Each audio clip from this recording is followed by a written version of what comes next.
Yes, thank you very much. We are moving straight to listening to another wonderful topic.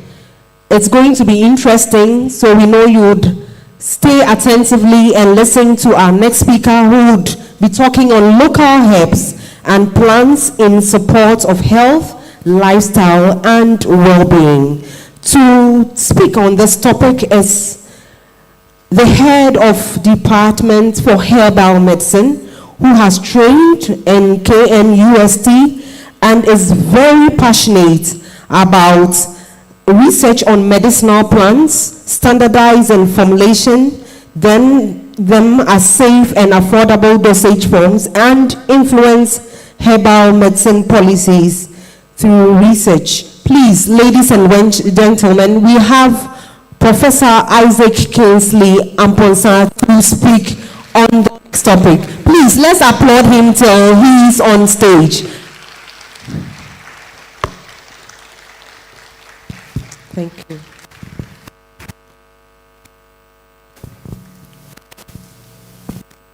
Thank you very much for the opportunity. Good morning, colleagues. I'm speaking on the topic local herbs and plants in support of healthy lifestyles and well-being. A number of local plants and herbs. Some of them find their way into our meals. And this morning we're going to look at some of them. All right. Thank you. Now, first we will look at the evidence in history that supports the fact that herbs or plants are important for our health and then well-being. The next thing is that we will look at how ancient men came by the knowledge of the use of these plants for well-being. We'll then look at evidence in Ghana that supports that we have been using herbs for well-being for centuries. We'll then discuss these plants under various categories. For the purpose of my presentation, well-being is a state of good health and happiness. I've borrowed the happiness from Dr. Ruth's presentation. All right, so a state of good health and then happiness. And we are saying that plants are central in us achieving this. Why? Because plants are useful as medicines, we use them as food. And it is an integral part of our culture as well as religion. As to the exact dates in history when man started using plants for well-being, it is not on any record. However, we have a clue. From the Bible in Genesis chapter 1, 29, verse 29, God commanded the first couple to use plants for food. When we go to Ezekiel 47:12, again, we are admonished to use plants for food and medicine. And so this sets the tone for my topic this morning. If we are to talk about local plants for good health, we are talking about plants for food and plants for what? Medicine. Now, and there is evidence in scripture that shows that a medicinal plant was used for healing. And here the prophet Isaiah used the leaves of a fig tree to heal a boil. Elsewhere, we have evidence in Mesopotamia where there are records of the use of plants for the treatment of diseases that were written on clay tablets, known as cuneiforms. In Egypt, we had them written on special papers made from a plant known as papyrus. In all these instances, the mode of treatment were materials of vegetable origin. And that makes it clear to us that our lives are closely knit with plants. The common plants that were documented in These documents included clove, what we call pepper. We have pepper, ginger, squill, and squill is the main active ingredient in Bell's baby cough, which is a plant of the Liliaceae family. Now, one man who contributed so much to medicine is Hippocrates. Those days, healing was administered by priests, and so it was deep in superstitious beliefs. Hippocrates freed medicine from superstition. A herbalist himself, he elevated medicine to the level of science. Now, his teaching was based on the fact that we should use our food as medicine and our medicine as food. He believed in the Greek concept that the earth is a healing goddess and remedies for all kinds of diseases are available all around us. Now, how did man come to such knowledge? They believe that God himself gave us the ideas as to which plants they should use for what kind of for any type of disease. Again, by observation, they looked at, for example, how the type of plants that animals fed on and used it or applied it to themselves. They did try and error. Then they used the doctrine of signatures, which I'll talk briefly on. And then in our days, we use science to establish that this plant is good for food, that is good for medicine. Now, when we talk about the doctrine of signatures, what are we referring to? It is the belief that God has put a sign on plants, that when you see the sign, it tells you what you should use the plant for. So, for example, if you look at a transverse section of carrots, it resembles the human eye, which suggested to them then that carrot is good for the eye. And indeed, science has shown that carrot contains beta-carotene, which is converted by the human body to vitamin A, which is in turn converted to the pigment for vision. Again, if you look at tomatoes, when you take a transverse section of tomatoes, it has 4 chambers. That suggested to them that tomatoes will be very good for the heart. And indeed, the lycopene content of tomatoes has been shown to be very good for the heart. And so when you take supplement for the heart like cardio is, it contains considerable amount of lycopene.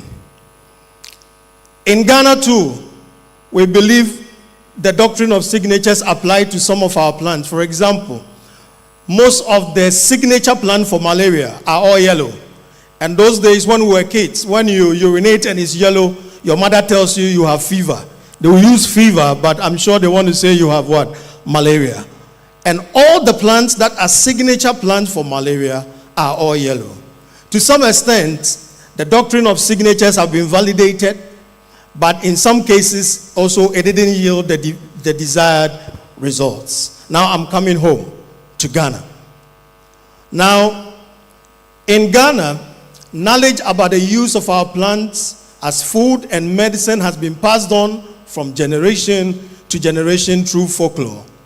And there are publications that point to the fact that our plants have also been used for ages for the treatment of diseases. For example, we have Woody Plants of Ghana by Ivan, published in 1961, with about 2,534 plants and their uses. We have the Ghana Herbal Pharmacopoeia with 50, the Forest Guide with 383, and then the Floristic Studies about 600. All these books point to the fact that we also have plants that we have used for good health and well-being. Now, what are some of these plants? We are going to look at these plants under medicine, those for food, and if there is time, I will touch briefly on those for recreational purposes. So, what are some of the local plants that we use as medicine? There are several plants that are documented for use as medicine in Ghana, but I will narrow the conversation on few ones with history of long-term and safe use, as well as efficacy. The first one, Justicia secunda. This is known as the Jehovah Witness plant, also known as Yesu Moja or blood of Jesus. This is a plant that has been used in traditional medicine as a hematinic. And I'm sure here the doctrine of signatures tick this box. Yesterday I passed around our garden, our physics garden at the faculty, and picked the leaves of these plants, took it home and boiled it and poured it in a wine glass. So what you see there is what I prepared yesterday night. So it is not wine in that glass. I boiled this plant and poured it in the wine glass. When you boil it, the water turns bloody red. And its hematinic properties have been validated by a number of scientists. Yamwa graduated from our faculty, validated that indeed is able to restore HB levels. Recently, a lady who had her HB drop into 4 and refused blood transfusion came for some of the leaves together with Quinsusua, and in 10 days had it restored to about 8. And so it is clear that some of the traditional medicinal plants that we use indeed have that kind of clinical efficacy. If you look at the color of the liquid, it tells you that this is a very potent antioxidant as well, without doubt. And this has also been validated. Now, let's come to Croton membranaceous. This is a plant that has a long history of use in Ghana. Any publication you type, it will refer you to Ghana, meaning that yours sincerely, this is our plant. Now, what is Croton membranaceous used for? The root of this plant has been used for prostate support. And I recommend for all of us who have crossed the 40 line, just as a supplement, as part of our diet for prostate support, because the evidence is overwhelming. Professor Bayo from our faculty and several other authors validated the efficacy of this plant. Its main active metabolite, glucrotin, and the crude extract was shown to exhibit an activity comparable to alpha-finasteride, which is used in the management of benign prostate hypertrophy. It works as a 5-alpha reductase inhibitor. In a clinical trial, it was shown to shrink the size of the prostate and improve the quality of life of patients. And much more recently, some colleagues in my faculty, led by Kofi Yeboah, showed that the root extract of this plant is able to exhibit anti-proliferative and anti-migratory effect on castration-resistant prostate cancer cells. So I recommend this plant as a prostate support for all of us. Anona muricata, the saursop, or what we call Alugun tugui. Several names are available for this medicinal plant. It belongs to the family Anonaceae, and almost all parts of this plant is used as medicine. The seeds for parasitic infections, the fruits for diarrhea, and I want to talk about the leaves. Also for protein is due to acetogenins and chorinoic acid, which are the key metabolites in this plant. I recall at a certain meeting, ECOWAS meeting, Nigerian practitioners and some researchers presented on how they use a polyherbal product to cure head and neck cancer for 2 years. They showed the evidence. Then the researchers used reverse pharmacology to track down the active ingredient responsible for that. So here from the product to the lab. And they isolated chorinoic acid as the key metabolite responsible for that activity. And colleagues, chorinoic acid is the chemical marker in Hwentia. Hwentia is full of curane. The name is coming from that name. Curane diterpenoid, so abundant in Hwentia. So as you use your Hwentia for food, you have other benefits that you may not be aware of. Cryptolepis sanguinolenta. This is the West African plant that I would say is a magic wand. I don't know what this plant cannot do. The evidence of its therapeutic efficacy is overwhelming. Very much known in Ghana for the treatment of malaria. Locally, we call it Nibima. It has anti-parasitic effect. I've been able to show that it's able to exhibit activity against the Mycobacterium ulcerans, and then it has shown activity against hepatitis B replication. And just yesterday, at the breakout session, someone presented its anti-hepatocellular carcinoma activity. This plant, in 1995, a patent was granted in the United States for the use of 8 compounds as glucose-lowering agents. In other words, for the treatment of diabetes.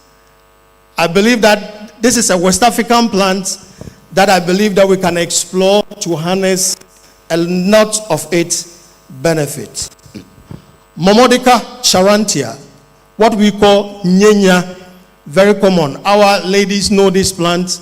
Almost anybody who sells vegetables on the market, you will see the fruit there.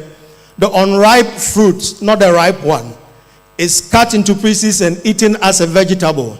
But the leaves, commonly used to lower blood glucose, and this is recorded in the West African Herbal Pharmacopoeia. Several evidence points to its glucose-lowering effect. Let me come to Prekese, Tetrapleura tetraptera. Prekese is a known antihypertensive plant medicine. Its effect has been validated at our faculty, and currently CSIR has a product called Prekese syrup that people dilute. Now, you may just take it, you don't have to be hypertensive, and you just have to take it even if you are taking your normal antihypertensive as an adjuvant therapy and explore its properties. Already we eat it in our food, so those of you who put it in your abenkwai and soup, you are good to go. I mean, you don't have to go for a product called Prekese, buy it, and then add it as your normal routine as part of your diet. Again, I want to talk about this plant called Lipia multiflora. This is called Espresso nunum, so it belongs to the nunum family. This is one of the plants that is commonly prescribed in our, integration centers for those who are stressed out. And since lecturers, our work is so stressful, I recommend Lipia tea to you. It has sedative effect, it's a tranquilizer, and usually those who struggle to sleep, I mean, you take Lipia tea, it relaxes your system. Recently, at the Hill and Hattie Center, when I was working out, I overheard one of my colleagues saying for 2 weeks he's not been able to sleep.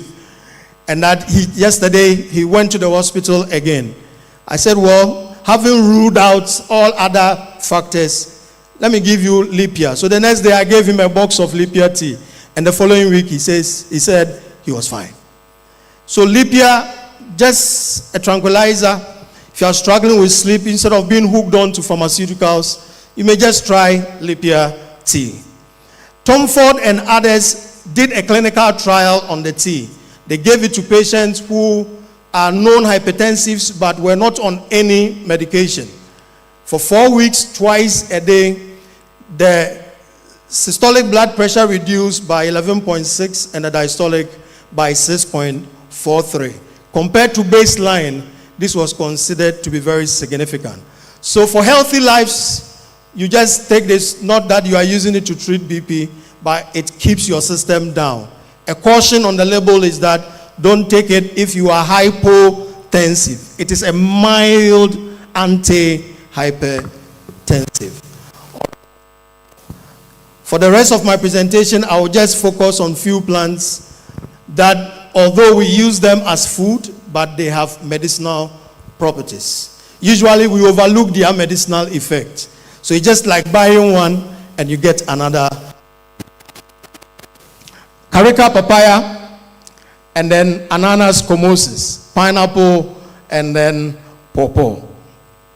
These fruits, you may take them to quench your thirst. Some take it because of the vitamin C, others too because of the fiber content. This is great. But additionally, it contains proteolytic enzymes that aid digestion. So for pawpaw, you have papain, and then for pineapple, you have the bromelain. So those days when I was actively practicing, when someone comes for a medication for indigestion, we had gastric aid. When you look at what is inside, you will see that they've written the active ingredient bromelain extract, papain extract. Bromelain is from pineapple, papain from pawpaw. Why wouldn't we go on and take these fruits so that we get this benefit? People take chymotrypsin, for inflammatory conditions. In pawpaw, if you look at the ingredient, there is chymotrypsin, there is chymopapine, and these all have anti-inflammatory activities. You take them for your vitamin C, but you get other benefits that you may not be aware of. Citrus species, lime, lemon, tangerine, and the like, orange, rich in vitamin C. But this morning, I want to talk about an ingredient that is so common in this Rutaceae species that we may not be aware of its medicinal properties. And this compound is a flavonoid called hesperidin. Now, hesperidin and its derivative is the main active ingredient in this pharmaceutical product I am showing on the screen, Phlebodia daphlon, used for the management of hemorrhoids, varicose veins, and blood vessel diseases. Those days when we were taking these things around, we were not having issues. And so the hesperidin content of this citrus species is packaged in here. And so when we take this, in a conference like this, we are talking about healthy lifestyles. I'm asking you, all of us, you and myself, let us go back to what we used to do in the past. And then leave the fruit juices which are full of artificial sweetness and go back to what we know best. Garlic and ginger, as I bring my message to a close. Ginger and garlic. Garlic is used or indicated as an antithrombotic agent. It also has vasodilatory properties. Garlic, usually as an adjuvant to antihypertensives, work very well because it improves blood pressure. But then ginger too also has anticoagulant properties. However, because of the anticoagulant properties, and these herbs, we use them as part of our diet. But medically, because of the antithrombotic effect, if anybody is going to have surgery, whether it's a cesarean section, ideally, you stay away from garlic. If post-operative bleeding is a challenge, ideally you stay off it at least 7 days to surgery because of its antithrombotic property. If the patient is going to be on warfarin, you stay away from garlic, you stay away from ginger. And because of some of these things, we need to know even about the plants that are part of our diet, which we all agree that they are very good for our health. I think that management is here.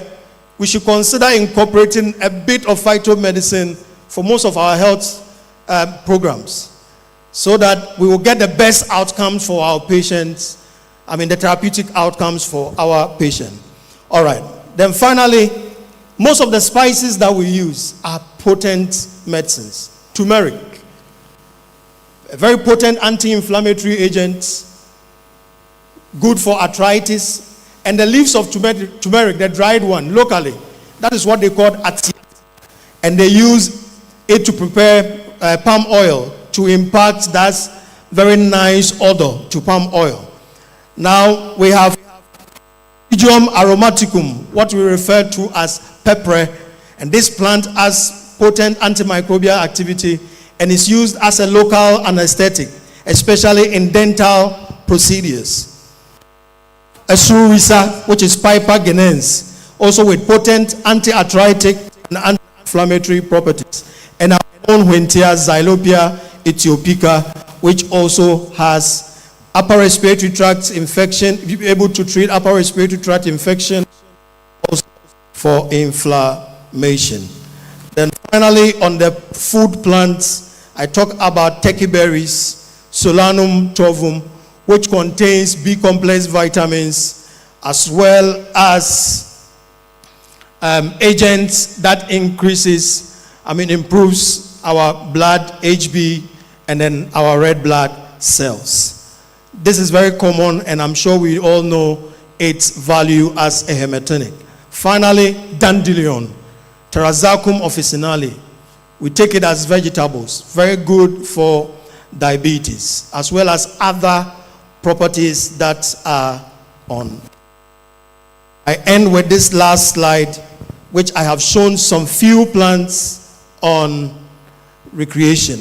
So for healthy lifestyles, we also have to be involved in freeing our minds in some recreational activities. The seeds of Cisalpina bundok, which is called Owariamba, we use it in a game.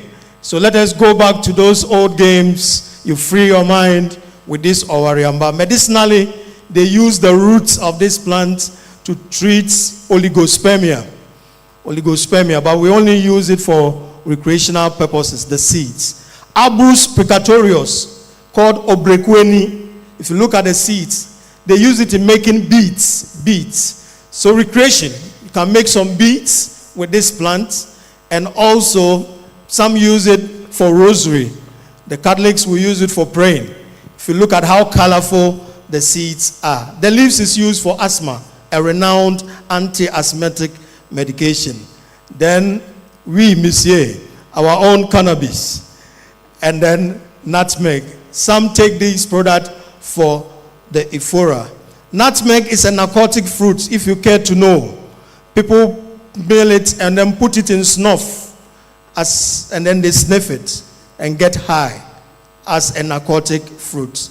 Let us stay so much of this. If you use it in cooking, in moderation.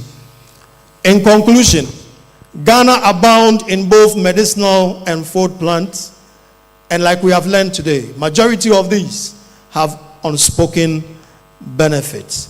And we can harness these benefits if we use them rationally. I want to end with a quote from a former member of our faculty, Professor Eric Wood. You know, when you build your house and you tile even the compound, medicinal plants or plants find a way of growing even among the tiles. On your roof, the trees are growing. Walls, they are growing. According to Professor Wood, when you see these things, and I quote, useful plants follow humanity everywhere. It is nature telling us to pay attention to these plants. Though we may want to push them away, they will not leave you because God created us together. Thank you.